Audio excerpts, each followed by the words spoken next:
What's up YouTube? It's BungleBlader and I'm back with another video, and this one's really cool. I'm excited for it. If you're like me, you've always wanted to make a Beyblade, but that requires metal forging, learning how to make plastic molds, and all sort of like artisan skills, and I have none of that, and I'm pretty sure you have none of that.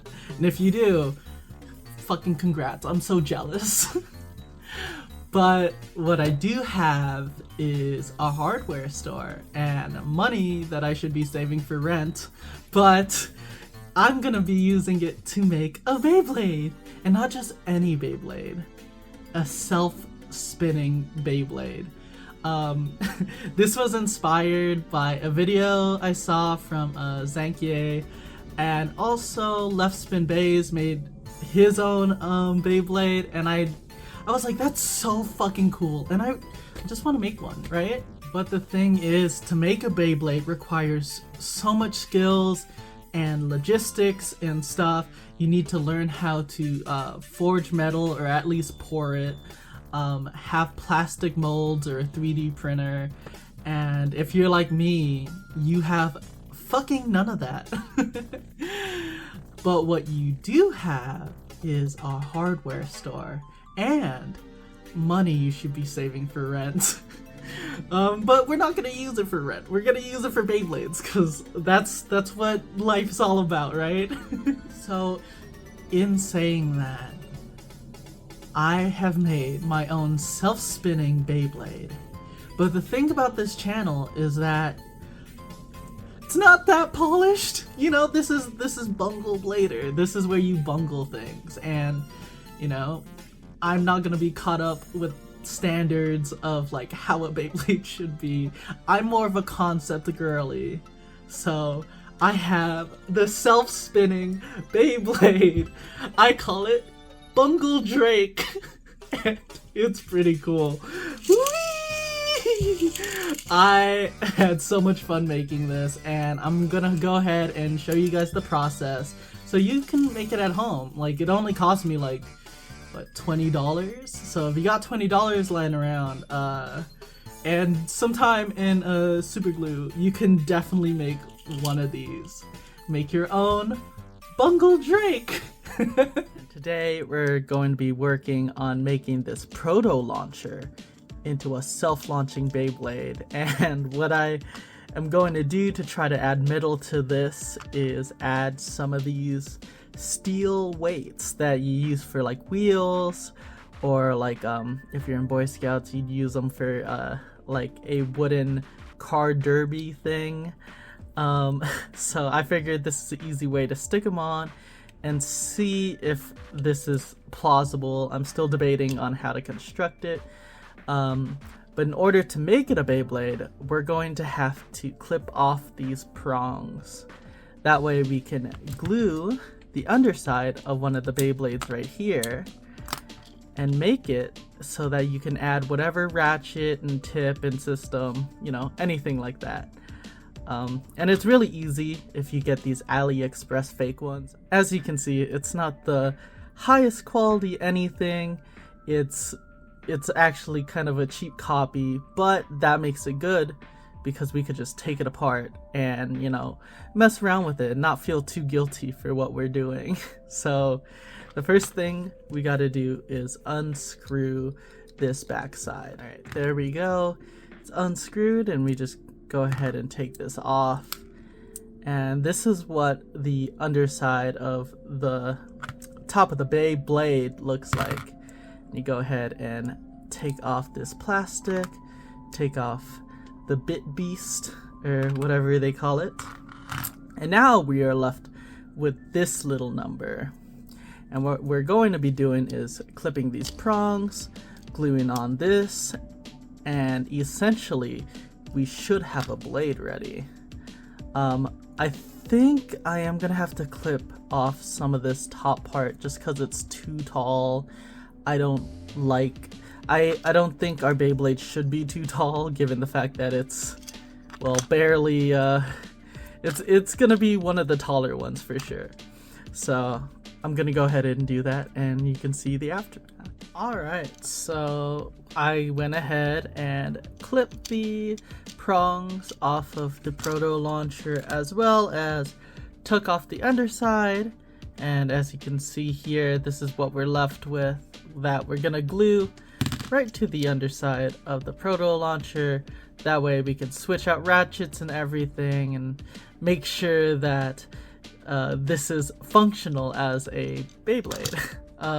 It is a little bit uneven. I didn't do the best job, but this is more of a prototype than anything. So we're gonna go ahead and try to glue this on. Now, will this hold? I'm so not sure this is gonna hold. I mean, when this gets hit, oh my god, maybe it'll go flying and I'll have to redo this. But for now, let's go ahead and line it up and put it on. One thing I did learn from super gluing on one of these proto launchers is do not spin it. Do not fucking spin this. Super glue will go everywhere. Ah! It's on my hand. Super glue will go everywhere, and I learned that from my proto launcher watch.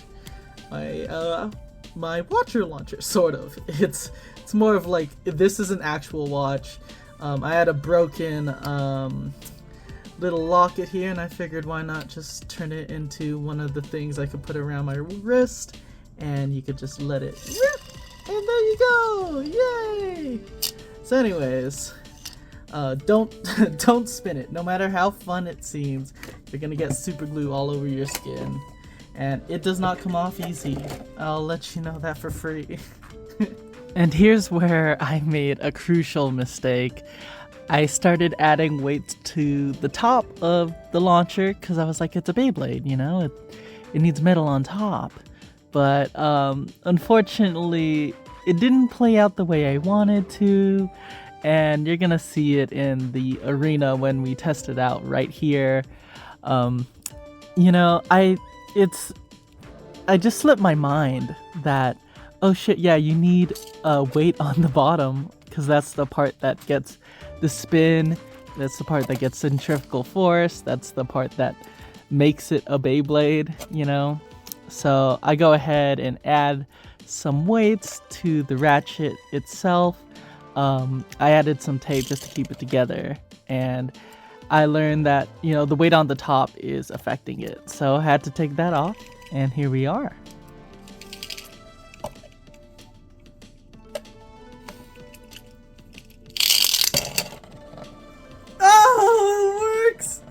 That's so stupid. This is the stupidest thing I've ever made. I love it. Oh, it's tipping over. Oh. Alright, so I went ahead and skipped a couple of steps, but we have our new self-spinning bay, and it looks pretty cool. I mean, doesn't it just kind of look like Twisted Tempo? Like, just a little bit, you know? It took me a while to get here, which is why I didn't record any of it for the most part, but I'll walk through what I went through. So these little metal things kept flying off, and I tried putting tape around them to keep them together and to not injure myself and everything, and that's when I realized they already come in tape. They already come in like a long strip here. And so me cutting them was basically detrimental to that, you know? And I just wrapped it around the mechanism here. Unfortunately for me, it didn't work out the way I wanted, where like I could just switch out the ratchet and stuff, because I used my 760 ratchet, which is unfortunately a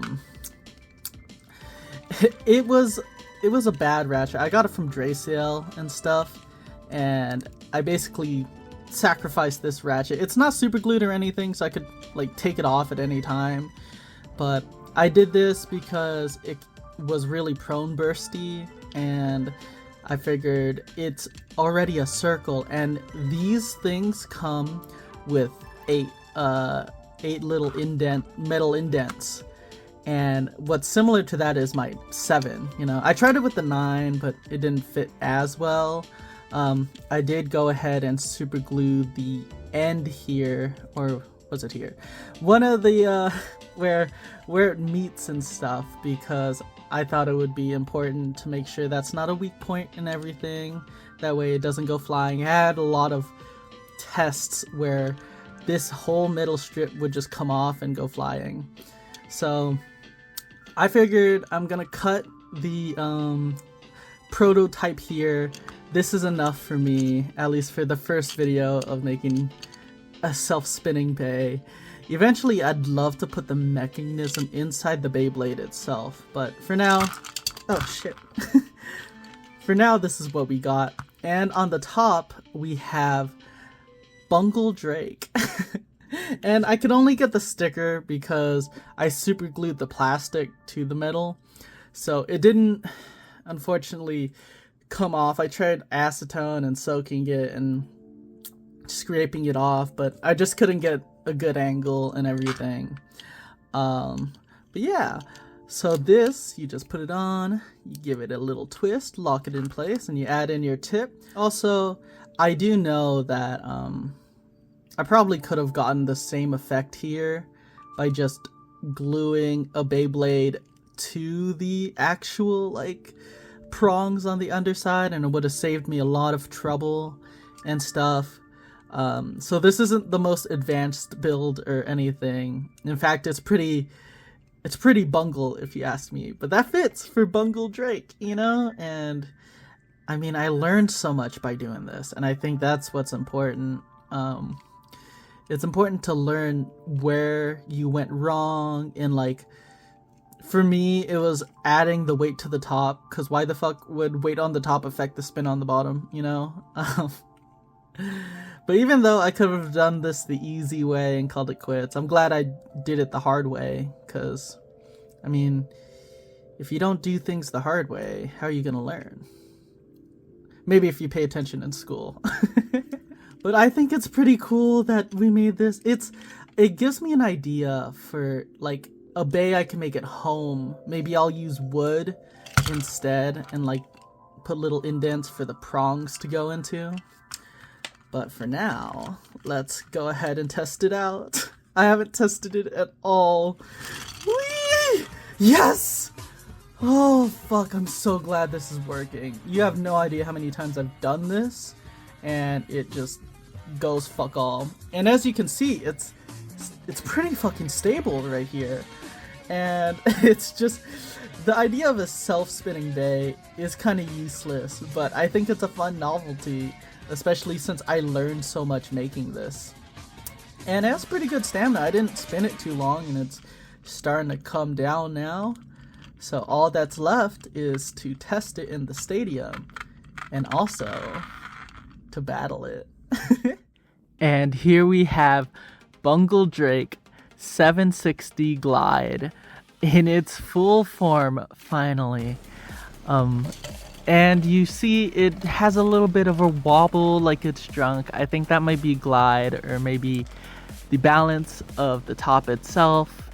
I'm not too sure, but I was confident enough that maybe I could battle it against some other bays and just see what happens when they fight each other.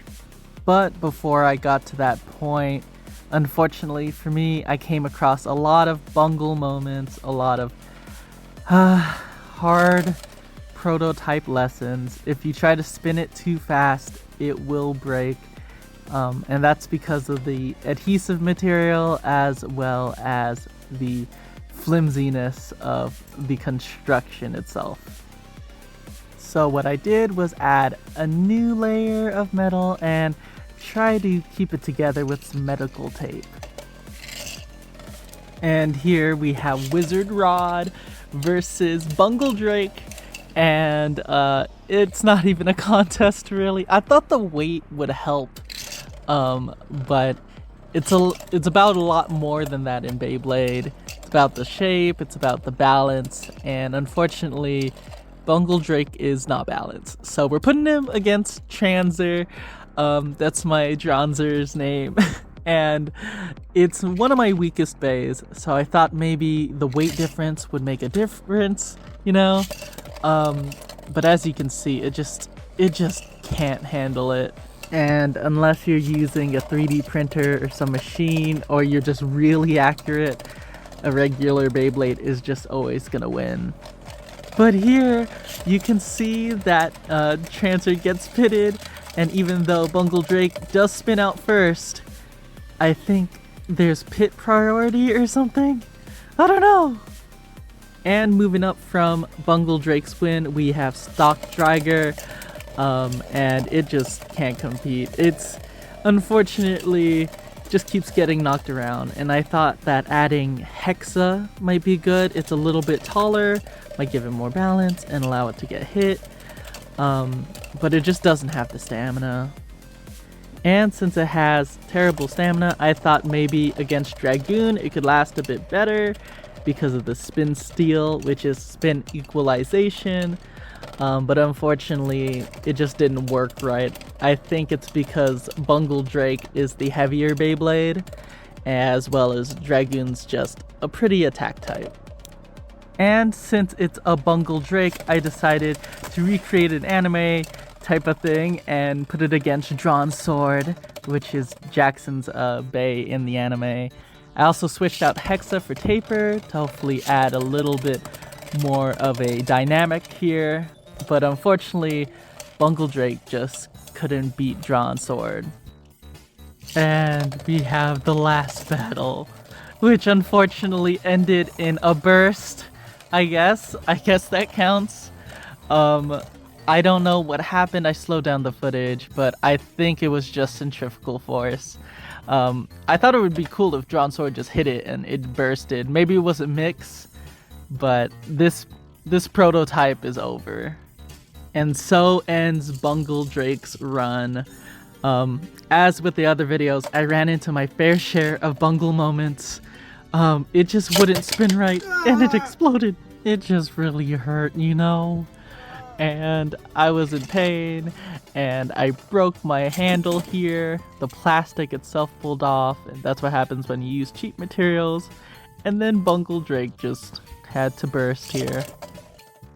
And I hope that was cool for you guys to see. It was so cool for me to see. I mean, having a self-spinning Beyblade is so cool. I haven't seen any since the plastic generation. And it was just so cool to make it come to life. Even though it kind of didn't go the way I wanted to. And, I mean, obviously a Frankenstein monster isn't gonna compete well. But I think it went far beyond my expectations. And I hope that, you know, at home it inspires you to maybe make your own Beyblade. Maybe not like this. But if you do make it like this, fuck yeah.